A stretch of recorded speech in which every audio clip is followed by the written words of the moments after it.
trees at 5 o'clock Sunday morning. The RSLPF reports that the gang's narcotics and firearms unit led the charge, supported by the Special Operations Team and the K9 unit, to execute a targeted search warrant. During the sweep, officers intercepted 27-year-old Ricardo Feliciet, 18-year-old Hanel Pierre, and 39-year-old Mindy Lewis. Police records indicate the search yielded a black pistol, 30 rounds of mixed-caliber ammunition, and a cache of concealed cash. By Monday, the RSLPF had formally charged the trio with the illegal possession of both the firearm and the ammunition.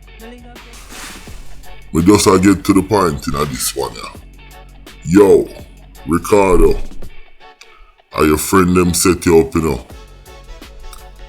My intel tell me that for some reason your friend them jealous of you, and I don't know if you're making more money than them or whatever the case is.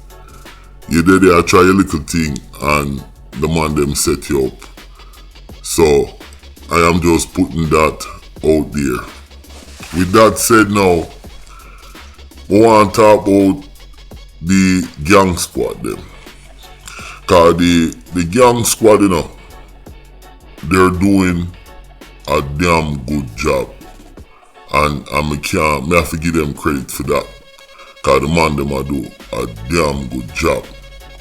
But the only problem me have with the gang squad, most of the people where them arrested is the low level people them.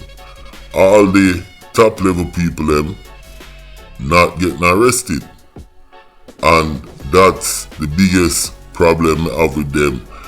Now I'm gonna do another video and go deeper into that and call some of the serious gangster them name like Teletubby and all them man there. But that is my only problem with the new gang task force. How come the upper level man them not getting arrested? And that's the question. Listen, my name is Countryman.